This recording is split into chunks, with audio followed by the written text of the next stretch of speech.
podcast, and I am Jenny Pan. So today we are going to start our series on the mental and emotional transformations that a mom goes through as they become a mom, as a woman goes through as they become a mom. And the very first thing, we cannot skip this, is pregnancy.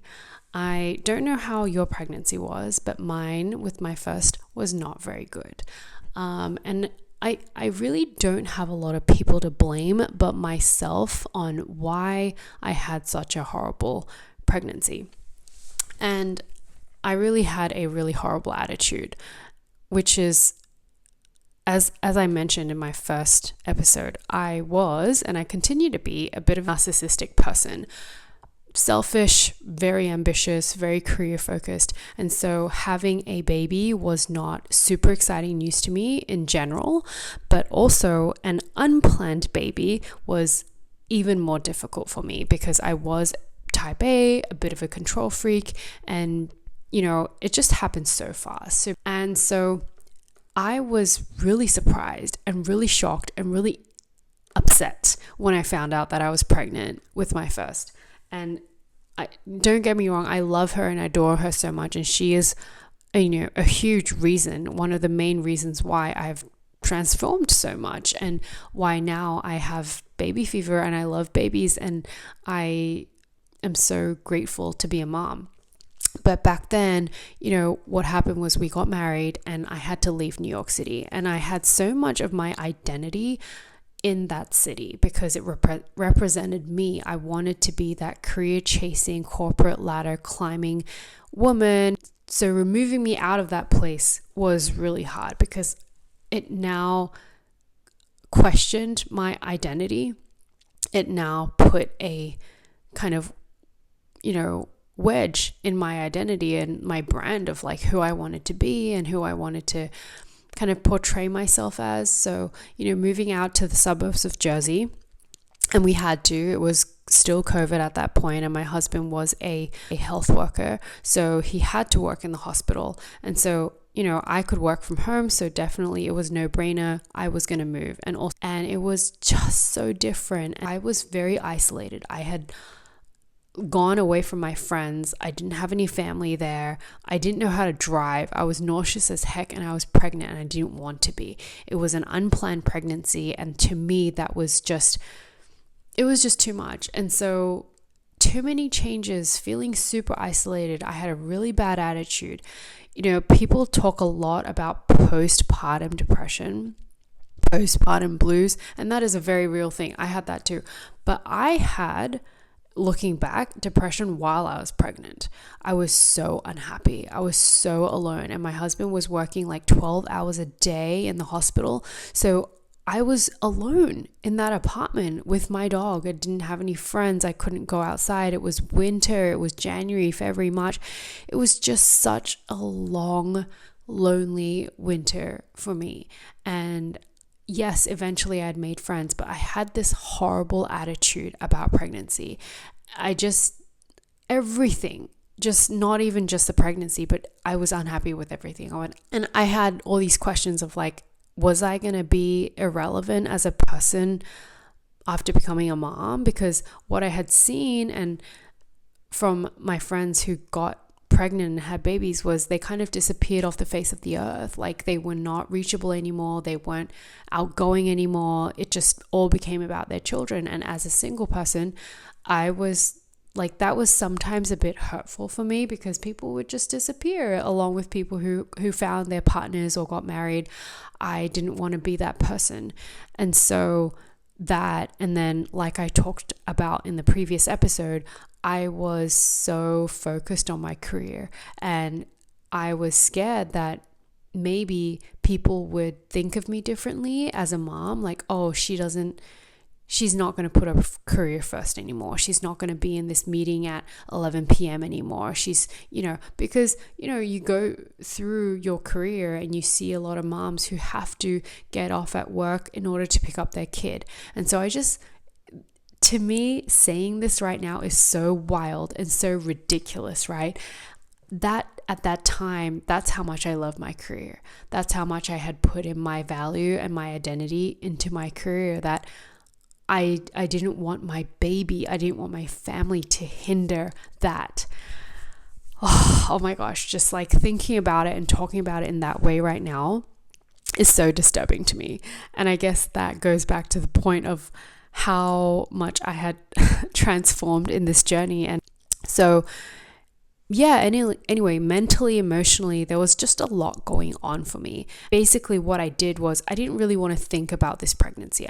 I really was planning for this baby to fit around my life instead of my life changing at all. I didn't want my life to change a single bit. And my whole goal was actually just to go back to New York City and like have everything as it was before, go to all these nice restaurants, do what I wanted to do, and have my family with me. Like, how hard could that have been? And that is so crazy, right? To think of it that way. But that is who I was. And so anyway, I outsourced all of these big decisions about this whole labor process, this whole birthing process to my mom. And I did it because I just didn't really want to think about it. It's like things you don't want to deal with, things you don't prioritize, you sometimes outsource to people, right? And luckily, my mom, she is a Chinese acupuncturist. So yeah, she is that. She's now a lactation consultant. She wasn't back then. But she also studied midwifery. And she's all about this whole natural birthing thing. And to me, I didn't know much about it. I didn't really care. I didn't care to like look into it and listen to all these YouTube videos. I really had no clue what giving birth was going to be like. I was like, yeah, I heard it was painful, but like, you know, everyone gives birth. So I think I'm going to be fine. I wasn't fine because I'm going to try and make it this short because birth stories sometimes aren't that exciting, or not everyone wants to listen to people's birth stories. Start having contractions on the day of my due date. And I've, you know, it's just hard, right? Being a first-time mom, never had contractions in your life. Never felt that amount of pain in your life. And so I start in the morning and I had a horrible provider. Like I went with this company, obviously under my insurance network, who it was a midwife run practice. So midwives, I have nothing against them, by the way. They were running the show. The OBs would only step in, obviously, when there was a C-section involved. So it's a big practice. I really felt like I was herded in and herded out like cattle every time I went. And, you know, the appointments lasted like 5 minutes with the doctor. They would literally like, any questions? Everything is fine. You're good. And I'm like, what did I know? I didn't ask anything because I didn't know anything to ask.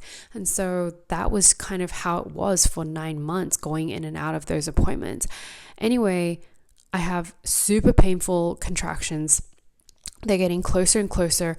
And, you know, that was 2 p.m. I was 2 centimeters. I went into the hospital at 6 p.m. and that was the most painful car ride I have ever been in my whole life. Because I got into the hospital and they're like, oh, congratulations, you're 8 centimeters dilated. Okay, like I now understand what that means, but back then I didn't know. Okay, I'm like close to being able to have a baby, I guess. So I go in around 6 p.m. and the first thing that my midwife says to me is, oh, did you send me your birth plan? And I'm like, what? I'm in so much pain right now. I can barely walk. And you are asking me if I sent you my birth plan, which I did a whole month before this whole thing happened. Like I gave it to you in July. It is now August 18th. Anyway, that was a red flag. And then I go into this, you know, the delivery room. There is a whole squad of nurses in there.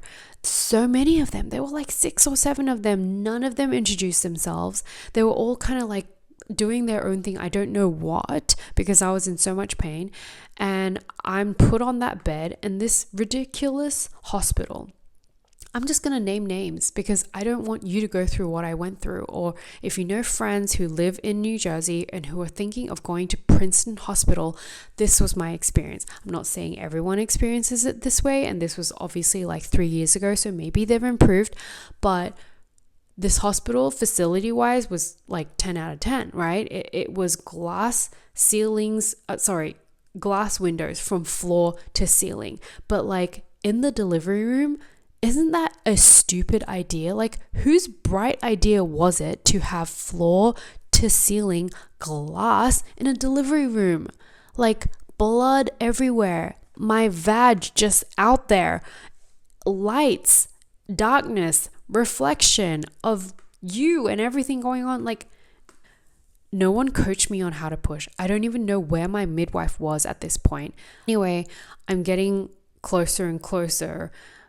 I am now at this point thinking this is the most painful experience I've ever had in my whole entire life. If there was any real life like play of what hell would be like, I was like, this is it. It's like unending pain that is so intense, and you'd rather die because it's that painful, but you can't. So it's like even more torturous because you're just in this intense pain without knowing when it's going to end, and it's just so much on your body. I was holding on to the railing of that hospital bed for dear life, and I'm like shaking because I'm in so much pain. And I asked for an epidural. First, I asked my midwife, is the epidural going to harm the baby? Because I didn't know at which point I was. By the way, my birth plan specifically asked for my midwife to tell me when my last chance was at getting the epidural. Anyway, I asked, is it going to harm the baby? And she's literally giving me one word answers. Like, talk about compassion, empathy, nothing. She's like, no. And then I asked her, is it too late for me to get an epidural? And she said, no. So I said, can I please get an epidural? And like those 7 or 8 nurses did nothing. No one did anything. And I think maybe the reason why was I was too close. And I also didn't understand like how long does it take to go get the anesthesiologist dude or girl to come and give me the needle. Like, I didn't know any of that. I was just in intense, crazy pain, like shaking and just dying, right? That pain is like unforgettable. Anyway, they didn't give me an epidural. I asked for an epidural. They did not give me an epidural. I start to push because I have to. I am 10 centimeters dilated. People are like, I can feel the baby. She wants to come out. Like, just do it. And so I'm pushing, like I'm wanting to poop, same sensation. And finally, baby girl comes out, was 8 pounds and 9.9 ounces. Yes. Gave birth naturally. No medication, no Tylenol, no Motrin, nothing. No painkillers, nothing. No epidural. Came out of me. I then lost a lot of blood. How much blood? I lost 1,500 milliliters of blood. That is a lot of blood. I don't know what it is in ounces, but I'll put it up on the screen so the American people can understand. But I Googled it later on because I was like, I really felt like death. Like, I really felt like I was going to die. And I think, a lot of statistics on women dying in pregnancy, dying in birth, in labor, is actually because of hemorrhage, because of exceeding blood loss. And I Googled, like, how much blood do you have to lose as a human being to die? Just because I was curious. And Google's answer at that time was 2 liters. So you are telling me that I was 500 milliliters away from dying. And honestly, I think it was closer for me because I'm not a big person. Like, I would think that for someone my size, it would have been less than 2 liters to have died.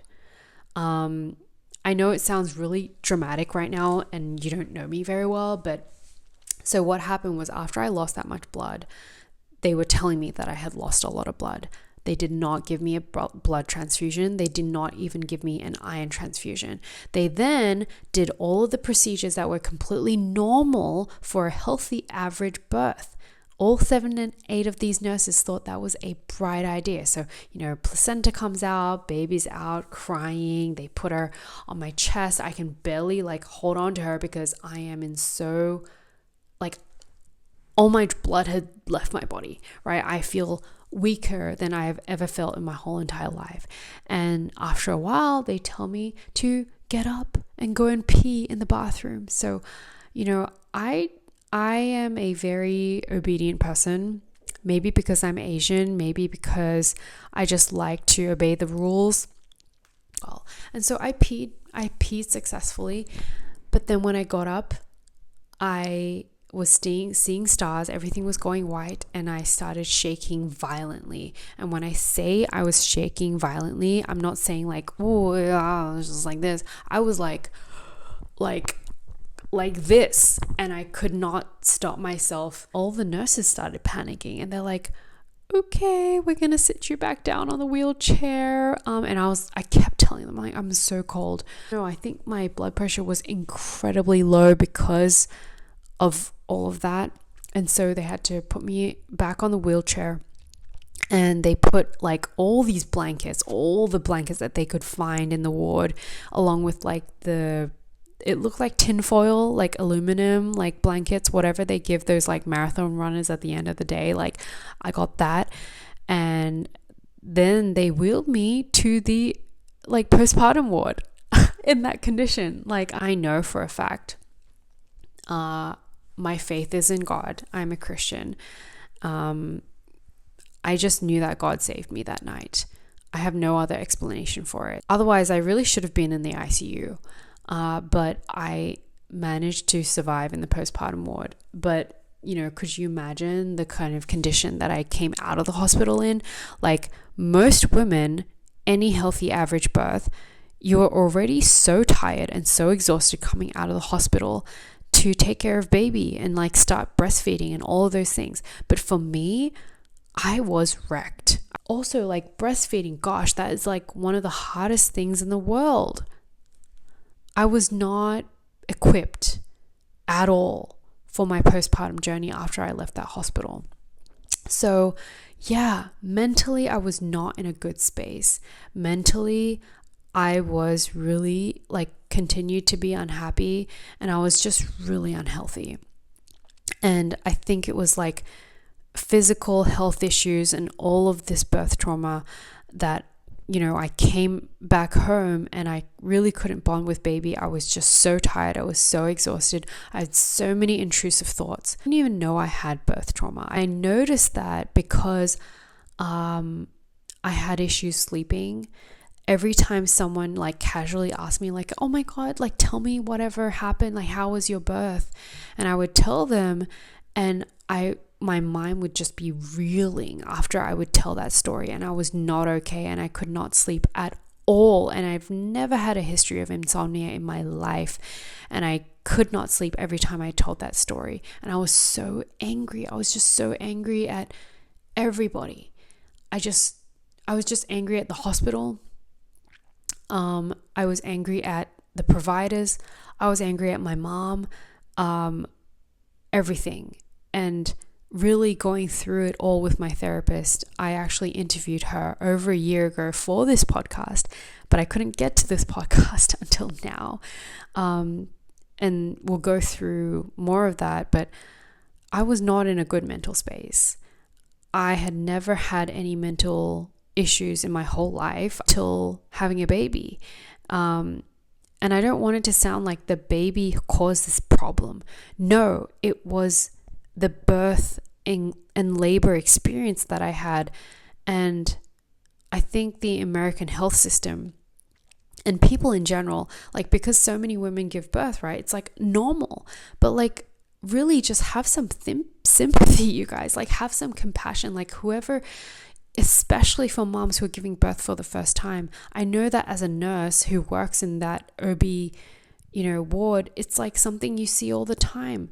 But just because it's normal and common for you and for society doesn't mean it's it's whatever for this woman who is going through it for the first time. Like, please have some compassion, please. What I learned was I had birth trauma not because of the pain, not specifically for any other reason than the lack of control I had in the situation. I think particularly coming from like just anyone, right? If you ask someone a question, usually they answer you.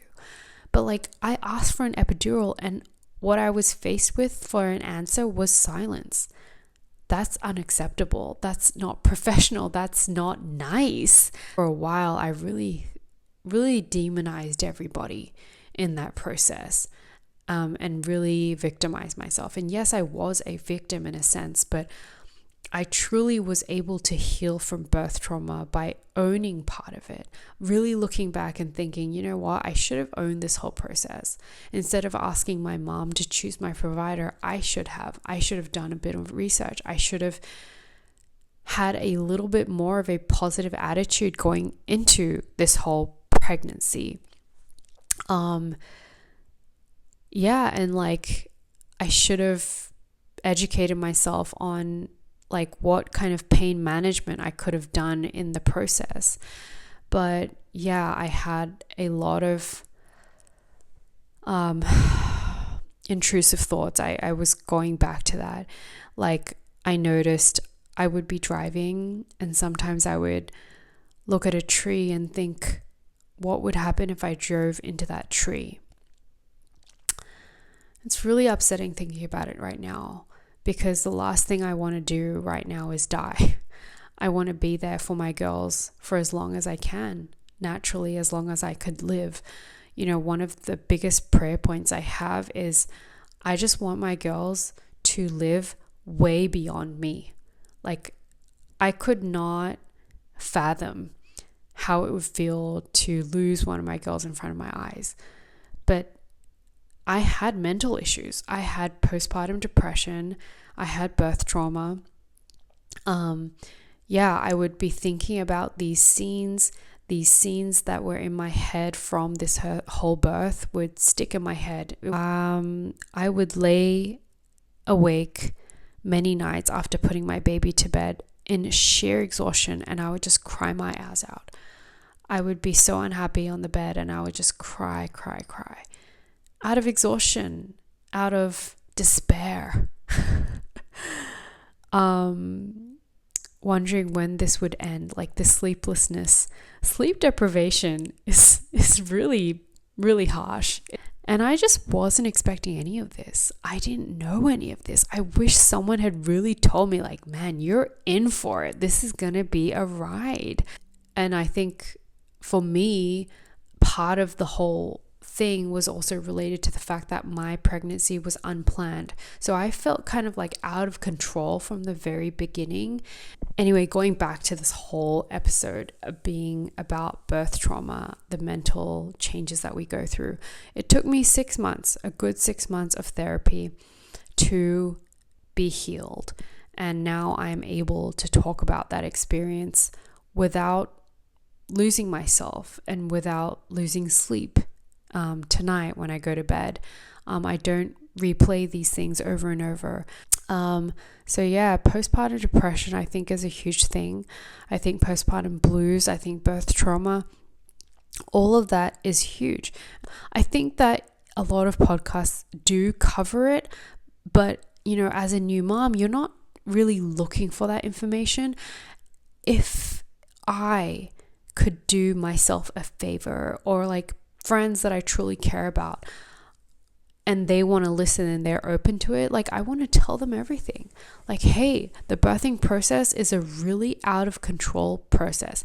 By nature, it is out of your control, but there are certain aspects that you can control, right? Like, you don't know whether you're going to end up having a C-section or a natural birth, or you're going to have time for an epidural or whatever. Like, it's a million factors. And this baby, like, the thing is that I've learned is birthing is a generally out of control thing, but there are certain things that you can control. Not many, one is you can pick a provider and pick one that you like, pick one that is compassionate with you and is skilled at what they do. You might love a midwife, but for me, I wanted a doctor. And so second baby, that's what I chose. And yeah, like you can also control your like pregnancy. Like for me, I didn't like the whole unplanned pregnancy thing, and I really wanted to plan in the future. And so we did, and that was a way more positive experience for me. And also like pain management, just letting your provider know, and a provider that is one who listens and who proactively is fighting and advocating for you, like what are my pain management options available and which ones am I going to take. And for my second baby, I was like, yes, I do want the epidural. More into that later, but all of that empowered me a lot more and gave me a lot more control second time round. And so second time round, I do not have birth trauma. I had other different complications, but it's just the amount of mental acrobatics and roller coasters that moms go through. Like our hormones, for one, is absolutely wild at this stage, like throughout the entire pregnancy. And then having a baby, I really didn't feel like myself in the physical, mental, emotional, like all of that together until like 12 months. 12 months later, I could fit into some of the clothes I could wear pre-baby. And I really felt like 18 months later, I was like, oh, maybe this is why people generally say, like, don't try for a second baby until you're 18 months postpartum. Yeah, because I really felt like mentally I stabilized, I was smiling more, and I was happier. And obviously I had slept more because, babies tend to sleep a bit better after they, the older that they get. So I felt like at 18 months postpartum, I was more myself. I found myself again in terms of like, all of those things after my first baby. And again, no one had told me that. Maybe it's my fault. I didn't care to ask, but here we are. Whoever is listening, I just want to set those kind of expectations of like, this is a hard thing. This is going to be a crazy mental ride for you, no matter how good you have your birth. Like, even if you don't have birth trauma, it is a transformational experience. It is a crazy mental, emotional roller coaster that you go through. And one of the things that I've been telling some of my like closer friends when I have the chance to, and I know that it's not going to offend them, is I would usually tell the husbands like, hey, I just want you to prepare for the fact that your wife that you know right now is not going to be the wife that you know in the next like year or two. She's going to go through a lot. Doesn't mean that she doesn't love you anymore. Doesn't mean that she's changed permanently. Doesn't mean that she's just a different human being. She's still the same person. Yes, she's going to change, but it's a wild ride. Like sleep deprivation, not good nutrition, not good fitness, and a lot of hormonal crazies. Yeah, she's not herself because of all those reasons. Please be patient with her. I've said that to, I think, 2 friends' husbands, or like, while my friends were present, I said that. But like, it's so real. Like, we are not ourselves for a long time, and that's normal. And I think that husbands should really kind of gear up for that. Like, yes, it's a really celebratory experience. It's great. You have a baby, you have a legacy.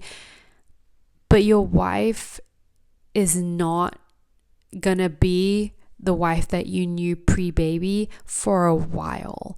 And she's not trying to be irritable. She's not trying to be angry at you all the time. She's not whatever, but she's just tired and she's exhausted and her body has been through a lot. And even though it's not visible to the eye, like the hormones, the whole breastfeeding, everything, it's a lot of work. So just give us a minute. just give us 18 months.